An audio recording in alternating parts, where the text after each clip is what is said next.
ओम नमः शिवाय। दोस्तों, आपका हमारे चैनल पर स्वागत है। आज के इस कार्यक्रम में हम आपको जानकारी देने वाले हैं शनि, राहु और देवगुरु बृहस्पति के प्रभाव से वृश्चिक लग्न या वृश्चिक राशि वालों के लिए सितंबर और अक्टूबर के महीने में 5 कौन सी विशेष घटनाएं घटित होने वाली हैं, इस वीडियो में हम चर्चा करेंगे। यदि आप वृश्चिक लग्न या वृश्चिक राशि के हैं तो यह वीडियो आपके लिए बहुत ही महत्वपूर्ण और खास रहने वाली है, क्योंकि इस वीडियो में हम उन 5 महत्वपूर्ण घटनाओं की बात करेंगे जिनको आप जानने के बाद अपने जीवन में अशुभता प्राप्त कर सकते हैं और जो निगेटिव स्थितियां आपके लिए बनेंगी उनको आप काफी हद तक सीमित कर सकते हैं या अपने पक्ष में कर सकते हैं। तो चलिए वीडियो की शुरुआत करते हैं। उससे पहले यदि आप चैनल पर पहली बार विजिट कर रहे हैं तो चैनल को सब्सक्राइब कर लीजिएगा और नोटिफिकेशन बेल को ऑन कर लीजिएगा। देखिए, जब हम सितंबर के महीने की बात करते हैं तो जो बड़े मुख्य ग्रहों की स्थिति है राहु की, तो राहु आपके चतुर्थ स्थान जो कि माता, भूमि, भवन आपके सुख का भाव है, चतुर्थ भाव से गोचर कर रहे हैं। केतु आपकी राशि से दसम भाव से इनका गोचर हो रहा है। शनि ग्रह जो कि वक्रीगत अवस्था में है और इन दोनों महीनों में यानी कि सितंबर और अक्टूबर के महीने में ये वक्री ही रहेंगे और साथ ही 5th हाउस से ये गोचर कर रहे हैं। देवगुरु बृहस्पति आपके नवम भाव से गोचर कर रहे हैं। अब यहाँ पर महत्वपूर्ण बात यह है कि मंगल ग्रह जो कि आपके राशि के स्वामी हैं 18 सितंबर तक आपकी राशि से अष्टम भाव से इनका गोचर होगा। उसके बाद गुरु मंगल की युति आपके 9th हाउस में होगी। हालांकि मंगल कर्क राशि में जाएंगे तो ये नीच के हो जाएंगे। इसके साथ ही सूर्य, जैसा कि आप सभी जानते हैं, प्रत्येक महीने अपना राशि परिवर्तन करते हैं। बुध और शुक्र की स्थिति 20 से 25 दिनों में बदलती रहती है। तो आइए मुख्य तौर पर यह जानते हैं कि सितंबर और अक्टूबर के महीने में 5 बड़ी घटनाएं आपके जीवन में क्या घटित। देखिए, सबसे पहले जो बड़ी घटना की हम बात करते हैं तो देखें कि देवगुरु बृहस्पति आपके नवम भाव से गोचर कर रहे हैं और नवम भाव में ये उच्चस्थ अवस्था से गोचर करेंगे। 18 सितंबर के बाद यहाँ पर आ जाएंगे मंगल ग्रह। तो आपको स्पष्ट कर दें कि जो स्टूडेंट हैं, विद्यार्थी हैं, उनके लिए सितंबर और अक्टूबर का महीना बहुत ही शानदार रहेगा। अगर आप हायर एजुकेशन लेना चाहते हैं, आप लॉ की पढ़ाई कर रहे हैं, जुडिशरी से जुड़ी कोई पढ़ाई कर रहे हैं या आप कोई धार्मिक पढ़ाई कर रहे हैं, तो आपके लिए टाइम बहुत अच्छा रहेगा। इसके अतिरिक्त जो स्टूडेंट, विद्यार्थी किसी भी प्रकार से बैंकिंग सेक्टर, फिनांस के सेक्टर की तैयारियां कर रहे हैं, उनके लिए सितंबर और अक्टूबर का महीना बहुत शानदार है। अगर आप विदेश जाकर पढ़ाई करना चाहते हैं, परिस्थितियां बेहतर हैं। अगर आप रिसर्च से जुड़ी हुई कोई पढ़ाई कर रहे हैं तो टाइम आपके लिए बहुत शानदार रहने वाला है। इन 2 महीनों में यदि आपका कोई कॉम्पिटिटिव एग्जाम भी होता है, क्योंकि मंगल ग्रह आपके प्रथम भाव और छठे के स्वामी हैं और ये कहाँ जाएंगे, 9th हाउस से गोचर करेंगे 18 सितंबर के बाद से। और इसके साथ ही 5th हाउस पर भी देवगुरु बृहस्पति की दृष्टि का होना, ये कहा जा सकता है कि जो पहली विशेष घटना सकारात्मक तौर पर आपके जीवन में देखने को मिलेगी वह विद्यार्थियों को देखने को मिलने वाली है।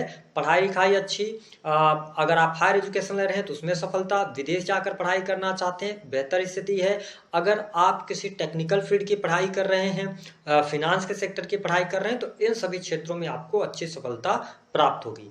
बात करते हैं दूसरी महत्वपूर्ण घटना के विषय में जो आपके जीवन में घटित होने वाली है। देखिए, दूसरी महत्वपूर्ण घटना यह रहेगी कि वृश्चिक लग्न या वृश्चिक राशि के जो जातक जातिका किसी भी प्रकार के कम्युनिकेशन के फील्ड से जुड़े हैं या आपका कार्य क्षेत्र मीडिया से रिलेटेड है या कोई भी आर्टिफिशियल इंटेलिजेंस से जुड़ा हुआ आपका काम है, सेल्स का है, मार्केटिंग का है, सर्विस प्रोवाइडिंग कार्य क्षेत्र है या आप टूर एंड ट्रेवल के कार्य क्षेत्र से जुड़े हैं, तो ये टाइम आपके लिए अच्छा है। इन 2 महीनों में आप बहुत अच्छे परिणाम आपको देखने को मिलेंगे।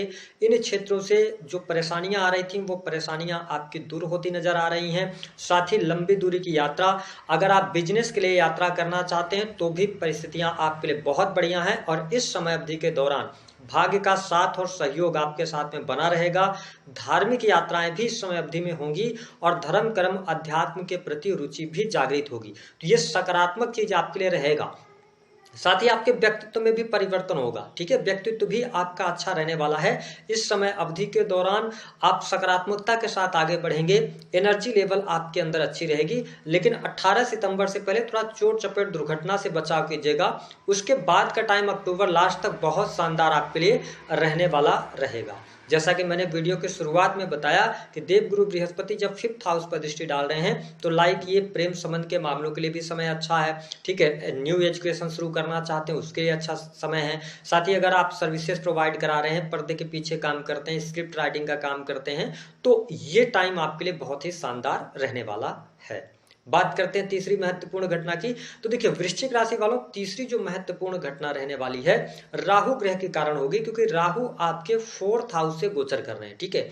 तो सितंबर और अक्टूबर के महीने में यदि देखें तो राहु जो हैं तो आपके 4th हाउस में रहेंगे और मंगल 18 सितंबर के बाद आपके 9th हाउस में जाएंगे, जहां से ये 8वीं दृष्टि राहु पर डालेंगे। तो इसका क्या मतलब है कि देखिए राहु जो 4th हाउस से गोचर करते हैं तो मन में ये दुविधा को पैदा करते हैं, मन में अशांति बनी रहती है, लेकिन ठीक इसके साथ साथ यह समय भूमि भवन वाहन से संबंधित कार्य करने के लिए आपके लिए अच्छा रहेगा, ठीक है। यदि आप भूमि से संबंधित कोई परचेजिंग करना चाहते, चीजें आपके लिए बहुत बढ़िया। लेकिन जिनकी दशाएं खराब चल रही हैं इस समय अवधि के दौरान, अगर आपने पिछले समय में कोई प्रॉपर्टी खरीदा था या आपकी कोई प्रॉपर्टी थी जो पड़ी हुई थी, तो उसमें कुछ न कुछ लीगल इशू आते हुए आपको नजर आएंगे। और यदि आप अभी सितंबर और अक्टूबर के महीने में प्लान कर रहे हैं, आप जमीन लेना चाहते हैं, मकान लेना चाहते हैं, फ्लैट लेना चाहते हैं, ठीक है, तो इस समय अवधि के दौरान ये ध्यान रखें कि हड़बड़ाहट में, जल्दबाजी में कार्य ना करें, ठीक है।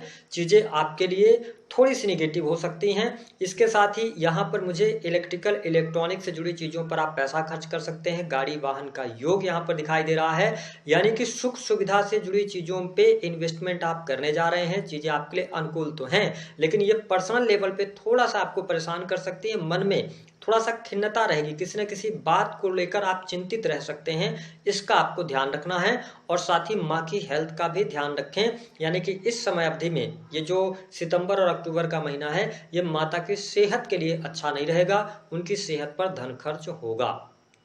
यदि हम बात करते हैं चौथी महत्वपूर्ण घटना की, तो देखिए शनि का गोचर आपके 5th हाउस से हो रहा है, तो बुद्धि भाव आपका एक्टिवेटेड है, तो ये स्थिति बढ़िया है। लेकिन शनि की तीसरी जो वक्र दृष्टि का प्रभाव है वो सबसे ज्यादा निगेटिव आपके जीवन में देखने को मिलेगा, क्योंकि शनि की वक्र दृष्टि का प्रभाव आपके 7th हाउस पर पड़ रहा है। तो याद रखिएगा कि सितंबर और अक्टूबर का महीना मैरिटल लाइफ के लिए अच्छा नहीं रहेगा। इस बात को नोटिस कीजिएगा, क्योंकि शुक्र की स्थिति 3 सितंबर से आपके 12th हाउस में रहेगी और 18 सितंबर से अगर हम देखें तो मंगल की जो दृष्टि का प्रभाव है, चतुर्थ दृष्टि शुक्र पर रहेगी और शुक्र आपके सप्तम भाव के स्वामी हैं। सप्तमेश का 12वें भाव से गोचर करना और उस पर मंगल जैसे ग्रह की दृष्टि होना एक्स्ट्रा मैरिटल अफेयर को शो करता है। मैरिटल लाइफ में प्रॉब्लम्स क्रिएट हो सकती हैं या जीवन साथी को हॉस्पिटलाइज करना पड़ सकता है, जीवन साथी के स्वास्थ्य को लेकर परेशानियां यहाँ पर दिखाई देती हैं। साथ ही आप स्वयं वृश्चिक लग्न या वृश्चिक राशि के हैं तो भोग विलास से आपको बचना होगा। अत्यधिक भोग की तरफ अगर आप आगे बढ़ते हैं तो मैरिटल लाइफ में दिक्कत परेशानी आएगी। और मुझे ऐसा भी दिखता है कि अगर आपकी मैरिटल लाइफ बहुत अच्छी भी चल रही है तो ऐसी कुछ परिस्थितियां 18 सितंबर के बाद बन सकती हैं, जिसकी वजह से मैरिटल लाइफ में भूचाल आएगा। हो सकता है मेरी बातें आपको बुरी लग जाएं, लेकिन मैं आपको स्पष्ट कर दूं कि अगर आपका विवाह, जैसे फॉर एग्जांपल अगर आप 40 इयर्स कंप्लीट कर गए हैं तो जीवन साथी की हेल्थ खराब हो सकती है। अगर आप नवविवाहित जोड़े हैं तो यहाँ पर भटकाव जैसी स्थितियां बन सकती हैं, तो इस चीज से आपको बचना है। पांचवी जो शुभ घटना मैं आपको बता दूं कि ये टाइम आपके लिए शुभ रहेगा लाभ के दृष्टिकोण से। अगर आप बिजनेस भी कर रहे हैं तो बिजनेस में स्ट्रगल, संघर्ष तो आपको देखने को मिल सकता है, लेकिन बिजनेस में आपको सफलता भी प्राप्त होगी। यानी कि मेहनत करेंगे तो उसका रिजल्ट आपको बहुत अच्छा इस समय अवधि के दौरान प्राप्त होता नजर आने वाला है। यद्यपि जो लोग नौकरी पेशा जीवन में हैं, प्रमोशन के बारे में सोच रहे हैं, तो आप देखिएगा कि हालांकि केतु 10th हाउस में जब से गोचर कर रहे हैं पिछले 14-15 महीनों से, तो आपके करियर में स्थिरता नहीं है, ठीक है, अप एंड डाउन है। या जो लोग ऑलरेडी नौकरी पेशा जीवन में हैं तो आपको कार्यस्थल पर आपका मन नहीं लग रहा है ना, आप व्यथित हो रहे हैं, फिर भी उस काम को मजबूरी बस आपको करना पड़ रहा है। और कुछ लोगों की तो जॉब भी चली गई थी पिछले समय में। लेकिन वृश्चिक लग्न या वृश्चिक राशि के आप हैं तो 18 सितंबर से आपके लिए चीजें बेहतर होती नजर आएंगी, यानी कि काम का प्रेशर कम होगा, साथ ही न्यू जॉब के ऑफर आएंगे, आप कहीं नई जगह पर आप ज्वाइन कर सकते हैं, चाहे वह प्राइवेट सेक्टर हो चाहे कारपोरेट सेक्टर हो। इसके साथ ही जो लोग सर्विस इंडस्ट्री के अंदर जाना चाहते हैं उनके लिए भी अच्छा टाइम ये कहा जा सकता है। यानी कि हम ये कह सकते हैं कि कैरियर में जो अभी तक आपको परेशानियां झेलने को मिल रही थी, बहुत सारी प्रॉब्लम्स आ रही थी, काम का दबाव बहुत ज्यादा हो रहा था, तो उन सभी प्रॉब्लम्स का समाधान आने वाले टाइम पे आपको देखने को मिलेगा। धीरे धीरे आपके लिए चीजें स्थिर होना शुरू हो जाएंगी, यानी कि काम आपके बनने लग जाएंगे। अगर कोर्ट कचहरी आदि का कोई मामला है तो उसमें आपको शुभता प्राप्त होगी। जो लोग ऑलरेडी विदेश में रह रहे हैं उनके लिए सितंबर का जो महीना होगा बहुत ही शानदार होगा, बहुत अच्छे लाभ की उम्मीद आप कर सकते हैं। साथ ही धन लाभ के दृष्टिकोण से मैंने बताया कि इन 2 महीनों में धन तो आपके पास आएगा। इनकम का कोई सोर्स नहीं था तो कुछ न कुछ ऐसी परिस्थितियां बनेगी जहां से इनकम का सोर्स आपको अवश्य देखने को मिलने वाला रहेगा। तो ओवरऑल ये 4-5 घटनाएं मुख्यतः वृश्चिक लग्न और वृश्चिक राशि वालों के जीवन में देखने को मिलेंगी। एक चीज का और आपको ध्यान रखना है कि वृश्चिक राशि वालों, अपने संचित धन का आपको ध्यान रखना है। और अगर आप किसी ऐसे सेक्टर से जुड़ाव रखते हैं जहां पे आपकी वाणी की बहुत ज्यादा महत्वता है, वाणी का प्रयोग आप ज्यादा कर रहे हैं, या आपका कोई ऐसा पद है जैसे किसी पार्टी के आप प्रवक्ता वगैरह हैं, तो वाणी पर नियंत्रण रखिएगा। इस समय अवधि के दौरान आप चुनौतियों में फंस सकते हैं। अपने द्वारा कही गई बातों की वजह से प्रॉब्लम हो सकती है। जो लोग अविवाहित हैं, क्या उनके लिए विवाह संबंधी प्रस्ताव मिलेंगे? मैं आपको स्पष्ट कर दूं कि देवगुरु बृहस्पति 9th हाउस से जब गोचर कर रहे हैं और आपके सप्तमे जो बनते हैं वो शुक्र बनते हैं, तो बहुत कम संभावना यहाँ पर दिखाई देती है कि आपके शादी विवाह से संबंधित बात आगे बढ़े। जो लोग फॉरेन के लिए प्रयास कर रहे हैं, विदेश जाना चाहते हैं, क्या उनके लिए योग बनता है? 18 सितंबर 2026 से पहले 100% योग बन रहा है। राहु 4th हाउस से गोचर कर रहे हैं, तो ये आपको संकेत दे रहे हैं कि आप घर से बाहर निकलिए, लेकिन आपका मन घर में ज्यादा इस समय अवधि के दौरान लगेगा। लग्जरी चीजों की तरफ आप ज्यादा अट्रैक्ट होते नजर आएंगे, या प्रॉपर्टी, कंस्ट्रक्शन लाइन, ठेकेदारी के कार्यों में अगर आप जुड़े हैं तो यह समय आपके लिए ट्रेमेंडस लाभ देगा। तो दी गई जानकारी पसंद आए तो वीडियो को लाइक करें, चैनल